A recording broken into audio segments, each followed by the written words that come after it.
Hello everyone, I wanted to share a few tips with you on how to use EBSCOhost to get back on track with your assignments. Um, First I'm going to show you how to use EBSCOhost to limit your searches to peer-reviewed scholarly essays so that you can make sure that you have at least 2 scholarly essays in your review of literature section of your assignment.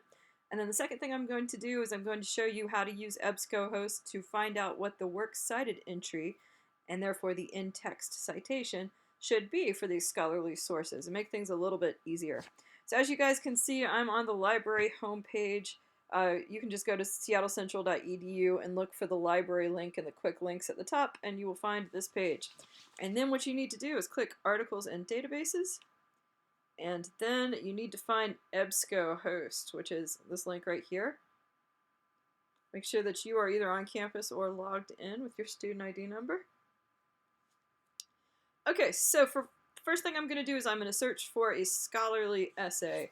And let's see, Metropolis, just whatever your particular topic is. And then you want to make sure that you click full text so you're not getting articles that you can't read.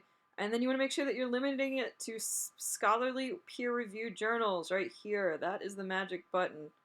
Click that and search. Now, we know that all of these essays are from a peer-reviewed scholarly journal. Now we just have to make sure that they count as scholarly sources, and that means that they have their own thesis, their own works cited page. So I can tell from the titles whether or not they count. So for example, right here, this is a book review. It does appear in an academic journal, but it's very easy to tell that it doesn't count as a scholarly source. It's probably only a few pages long. Actually, this one is longer than the usual book review. But see, there's no works cited page at the end. That is a good tip that it's not a scholarly source. Also, we can see at the title that it's kind of an ad, right? It tells us how much this book costs. So we know that this is someone else writing about this book. They might tell us what the thesis of the book is, but again, you know, you're not using books in your scholarly sources. You're definitely not using reviews of books in your scholarly sources. So this is an ad that appeared in a peer-reviewed journal but is not actually a scholarly source. So do be aware of that. But look, as we look through here, we can see lots of other scholarly sources, and every other return that we got would be useful except for this one, which looks like it's in German. But all these others count as good scholarly sources, so let's just pick one that you might not have seen. I know that people are writing about religious imagery. You might want to work this into your review of literature. Click that right there. All we have to do is scroll down and make sure that we have a works cited page, and then we know that we have a scholarly source. They don't cite their sources, they're not using sources, therefore they're not a scholarly source. But here is a works cited page. Here it's called references, that's fine. It's an APA, that's fine, but it's still a source that we can use because it has a thesis, it has a works cited page, and it's published in a scholarly peer-reviewed academic journal. Now, I promised you guys I was also going to show you an easy way to do your works cited. So if you will come over here and look for a little bug that says cite. See that? See that little bug that showed up that says cite? Click on that. Look at this. What is this? This is the works cited entry for this particular essay in every possible format. You can get it in MLA, Chicago, Vancouver. All you have to do is copy and paste. Copy that, paste it into the end of your draft or your essay or whatever it is that you have to turn in that requires a works cited page. That's your MLA works cited entry. You can also figure out what the in-text citation is once you know the works cited entry, because in MLA, the in-text citation always begins with this first piece of information here.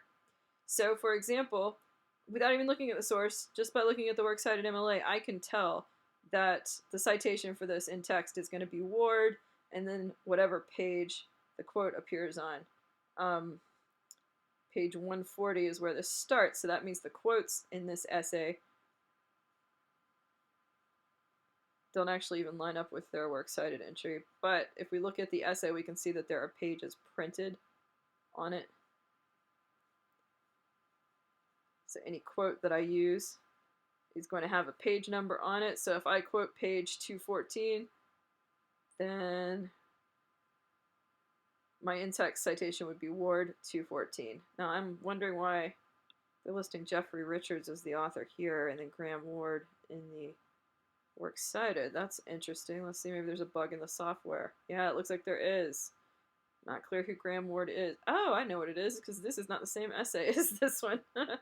Weird. Alright, let's go back and look at a better example.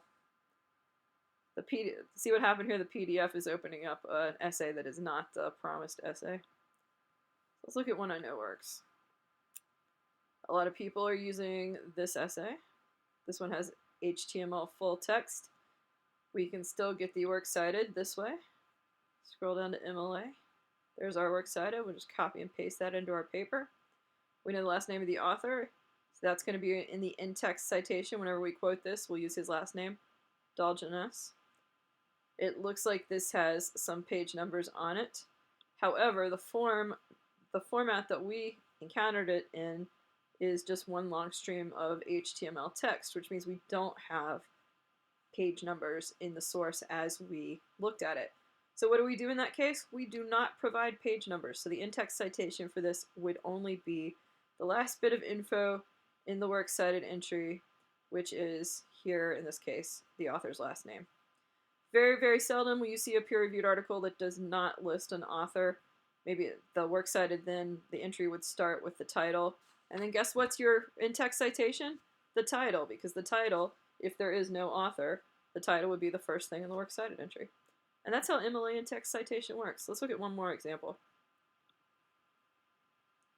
So we've all seen this essay, Dancer, well, a few people have seen it, Dancer in the Dark. So people chose to read this for a previous assignment. So again, we can get the works cited entry, scroll down to MLA, copy and paste. Author's last name is the first bit of info, so that means the author last name is also going to be the in-text citation. And then we just add the page number of the quote wherever the quote appears. And I can tell from here that the quote is going to appear on either page 434, 435, etc.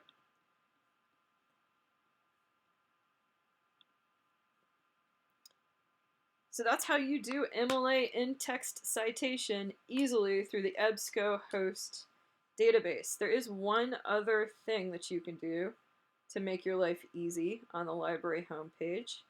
So here we are back on the library homepage, and that is that you can use their citation generator. You want to make sure, scroll down here to Noodle Tools, and this is a great kind of form machine that you can create your own account. It's free to register for. Get signed in. It says you've been audited. Oh, I'm sorry. Look, this is cool. We're automatically signed in.